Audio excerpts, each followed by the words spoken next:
ANI पर एक tweet आया है, वहां के एक डिप्लोमेट हैं डोनाल्ड लू करके, यूएस फॉरेन ऑफिस के, उनका एक कमेंट था, उनको एक सवाल पूछा गया था कल जो इंडिया ने अब्सटेन किया था यूएन जनरल असेंबली वोटिंग में, उस पर क्या कहना है, और इंडिया डिफेंस पार्टनर भी है रशिया का, तो उसमें उन्होंने कहा कि अभी तक हमने डिसीजन नहीं लिया है, बट हम देख रहे हैं कि क्या इंडिया पर सैंक्शंस लगने चाहिए या नहीं। इनका एक एक्ट है कैटसा करके, CAATSA, जो उन देशों पे अप्लाई होता है जो अमेरिका के पार्टनर्स हैं बट सैंक्शन देशों के साथ भी ट्रेड कर रहे हैं, तो शायद उसके तहत उन्होंने ये कमेंट एक किया था जिसकी वजह से एक रिएक्शन आते थे। उस वजह से गिरना ही नीचे मार्केट, पहली चीज। ओवर रिएक्शन, बिना ओवर रिएक्शन, बड़े नहीं बड़े, FIs की सेलिंग वो एक अलग चीज है, उस खबर में कुछ दम ही नहीं है।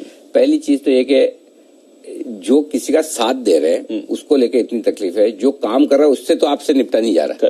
पहले रशिया से तो निपट ले, जो सीधे सीधे तौर पर घुस चुका है यूक्रेन में, पहले जो आपको सीधे धमकी दे रहा है कि हम न्यूक्लियर वेपन यूज करेंगे, उनसे तो ये अमेरिका का खिसियानी विली खंबा नोचे टाइप है। और पहली चीज तो डोनाल्ड लू साहब ने कहा, मैं उसको अमेरिका का स्टेटमेंट भी नहीं मानता कि पूरा अमेरिका का ऐसा सोचता है, और सोचे तो अमेरिका का नुकसान है, लगा ले 35 देशों पर प्रतिबंध, ठीक है, तो है हिम्मत तो करके देखे, पता चल जाएगा। ऐसा थोड़ी होता है कि आप किसी का, हर देश का अपना अपना स्टैंड है, अपना अपना व्यू है। कोई अमेरिका की सरकार थोड़ी चलती है हिंदुस्तान में, हिंदुस्तान की सरकार अपने हिसाब से सोचती है, सही है गलत है वो हमारा लुकआउट है, अमेरिका का नहीं है। तो आई डोंट थिंक कि कोई ये सैंक्शन वैंक्शन अमेरिका के लगाने की ताकत ही है। अमेरिका तो खुद को बचा ले तो बड़ी बात है, कि जो अब तक वो समझता है कि हम दुनिया के दादा हैं, हम दुनिया के बादशाह हैं, वही कुर्सी आपकी हिल रही है, वही लोग मानने को तैयार नहीं है। और धीरे धीरे करके अमेरिका का बिल्कुल क्लियर कट एक ही सिस्टम बन रहा है। हर एक देश जो अमेरिका पर भरोसा करता था, उसका अमेरिका ने मुसीबत में कभी साथ नहीं दिया। एब्सोल्युटली। सो इसलिए ये खैर फॉरेन पॉलिसीज बड़े स्ट्रेटेजिक चीजें होती है, ये होती है। मैं तो सिर्फ मार्केट के पर्सपेक्टिव से कहना चाहता हूँ कि मार्केट के लोगों को अगर ये लगता है कि अमेरिका सैंक्शन लगा देगा क्योंकि हम रशिया का साथ इनडायरेक्टली दे रहे हैं, उनके फेवर में, उनके अगेंस्ट में वोटिंग नहीं करके एब्सटेन रखे, तो इनमें कोई दम वाली बात नहीं है। और हम अकेले नहीं कर रहे हैं, पूरी दुनिया कर रही है, 35 देश कर रहे हैं, तो कोई कम नहीं है। 111 देश उनके फेवर में आए थे रशिया के अगेंस्ट में, और 35 देशों ने एब्सटेन किया, और 5-6 देश जिन्होंने उनके फेवर में किया। तो लगभग आप देखिए जितने फेवर में है उसके 1/3 तो एक तरह से न्यूट्रली अगेंस्ट में ही है ना। तो आई डोंट थिंक कि मार्केट को इस तरह के रिएक्शन की जरूरत है। ठीक है, बाकी चीजें भी है, बेचने वालों को भी बेचने के लिए मौका चाहिए, कोई खबर चाहिए, तो खबरें जब भी आएगी 50-75-100 पॉइंट के मूवमेंट इसी तरह से बाजार में आती रहेंगे। ये रिपोर्ट्स भी आने की शायद हम तटस्थ हैं, रूस के विरोध में नहीं है, इसलिए हो सकता है कि अमेरिका हम पर भी सैंक्शन लगाने की सोचे, इस तरह की भी खबरें आ रही है। इस पर क्या कहेंगे आप सर? नहीं, वो उसमें कोई जस्टिस नहीं है। हमारे पे किस बात की वो लगाएंगे सैंक्शंस या रोक। हमने तो जो हम न्यूट्रल हमारा रहता है स्टैंड, वही स्टैंड रखा है कि बातचीत से मसला सुलझना चाहिए। तो ये ज्यादा र्यूमर्स ही है अनिल जी, इसमें कुछ नहीं है। और अगर अमेरिका ऐसे करता है, सबसे बड़ी दुनिया की डेमोक्रेसी के ऊपर अगर वो सैंक्शंस लगाते हैं, तो बिल्कुल ये वेपनाइजेशन ऑफ डॉलर हो जाता है।